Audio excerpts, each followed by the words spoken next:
There's a lot to go through today, such as new pushes for minimum wage, inflation remaining a top concern but a bottom priority, plus one of my favorite Democrats blasts the White House and President Biden about inflation and the U.S. economy.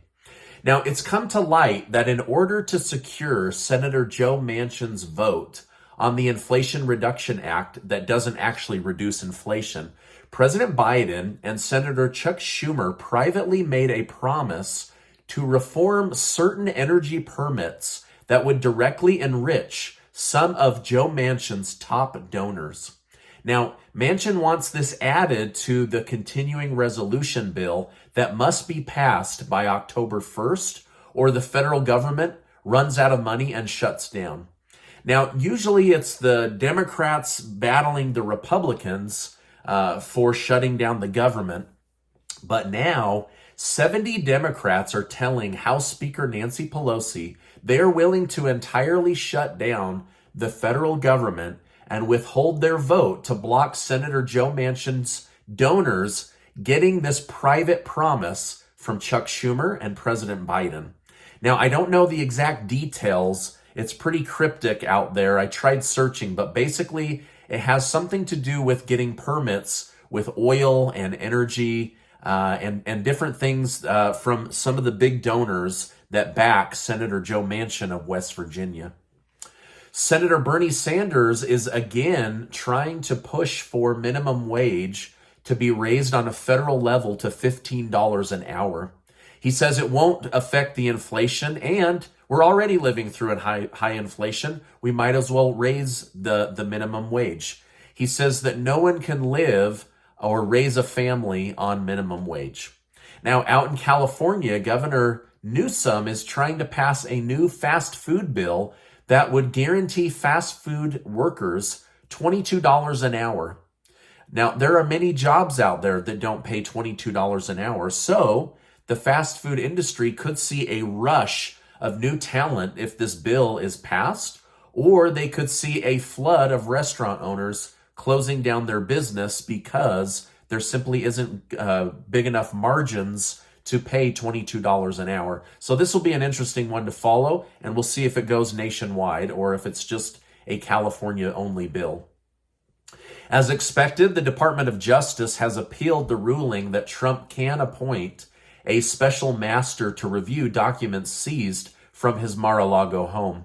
The Department of Justice claimed a special master would frustrate the government's ability to conduct an effective national security risk assessment and could stop necessary remedial steps in light of that review, risking irreparable harm to our national security and intelligence interest. The Department of Justice went on to argue that these documents seized were government documents, not Trump documents, and that Trump's personal documents were not included.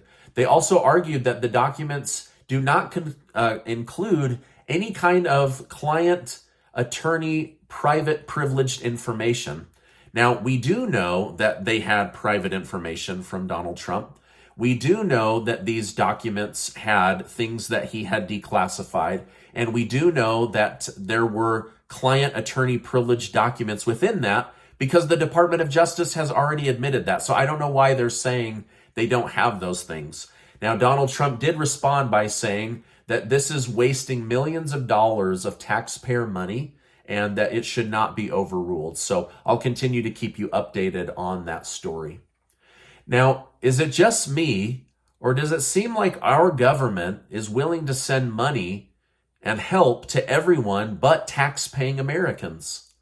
If it's not money to foreign nations, then it's money to foreigners who snuck into our nation. Now, listen to this clip by former Democrat presidential candidate Tulsi Gabbard of Hawaii, who sums up how I feel in a very articulate way, and you may agree with what she has to say. Hey, everybody. As you know, yesterday was Labor Day, but we haven't heard a word from our politicians about the real struggles of working men and women across this country, people who are working more than one job and still can't afford to pay their rent or mortgage, people who are having to make tough choices. Can I afford to buy food or medicine? Because I can't afford both. People who are paying more now for basic necessities, but with less money because of inflation. What we do hear are politicians touting, hey, we've got these low unemployment numbers, but really having a job is of little value when inflation is so high that our wages are worth far less. Now, on top of that, our leaders are spending billions of our taxpayer dollars on wars that undermine our national security while lining the pockets of the military-industrial complex. Oh, and $80 billion of our money is now going towards hiring 87,000 IRS agents who will be using their time and resources to target hardworking Americans, like those who dare to send a friend more than $600 on Venmo.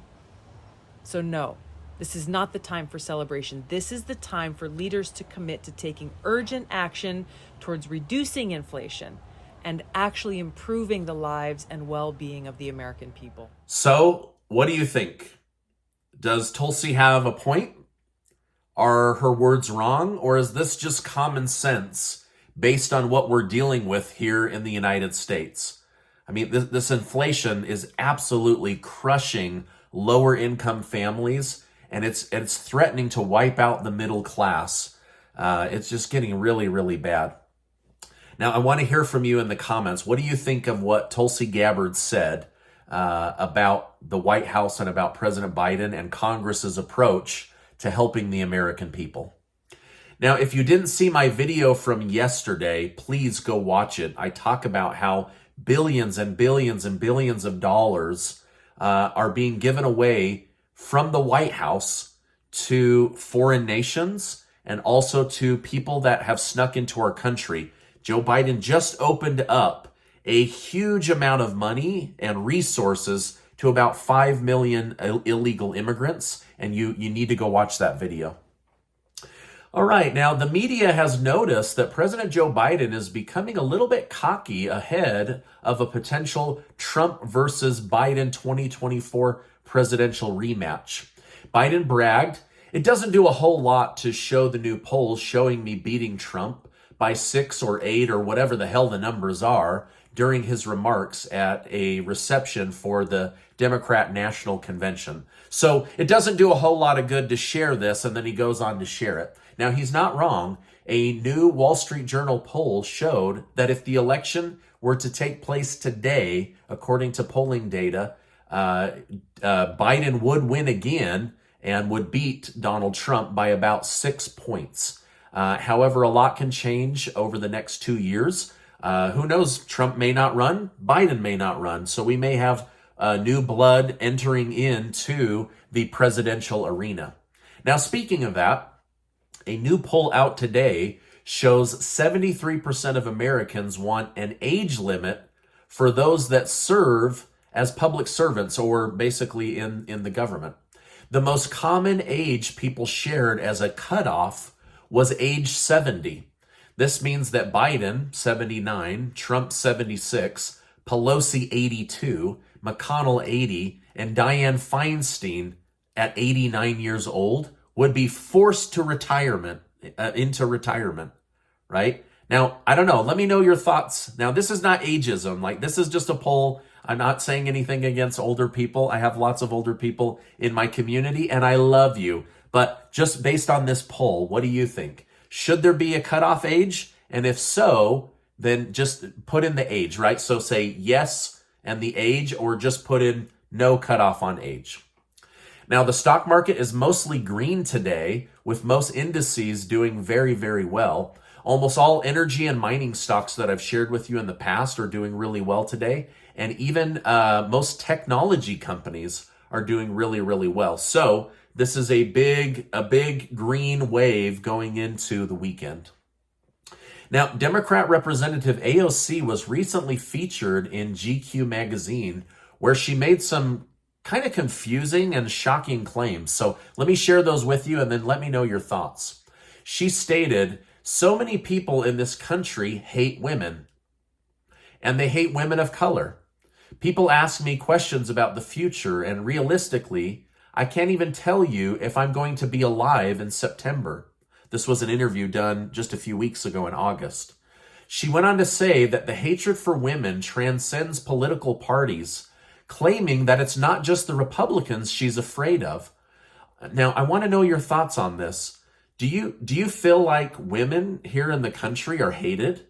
Do you feel like women of color are hated in our country? And do you think that Republicans and Democrats are secretly plotting something nefarious against Representative Alexandria Ocasio-Cortez? Or is she just being paranoid? Anyway, this is a big story in the news, but it kind of caught me off guard because I don't know that I fully understand what she's trying to convey here. Now, a clip of Donald Trump from 2018 is going viral, and some are calling it prophetic. Here's what it is. The clip is Trump warning the leaders of Germany against relying heavily on Russia as their main source of energy, stating that this could lead to an intrusion of their country. The representatives from Germany are seen laughing at Trump and whispering to each other about how dumb his comments were. Now we all see that Germany is suffering heavily from skyrocketing energy prices. In fact, they're telling their people to get hoodies, get blankets, gather firewood, prepare to freeze this winter. So things are getting really, really bad. And it seems that Russia is now committed to basically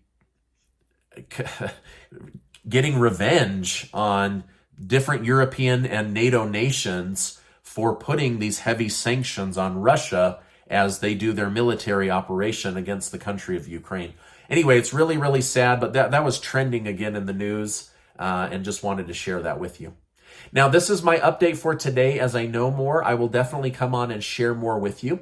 Make sure to take 20 seconds to go be entered as one of the winners of the $5,000 giveaway that Casey and I are doing thanks to generous video sponsors. There's going to be dozens of winners, and so we're excited to do that thanks to those video sponsors, and I'll make sure to leave a link below. Now, before you go, I want to remind you that you are amazing. I appreciate you being in my community, and I will see you on the next video.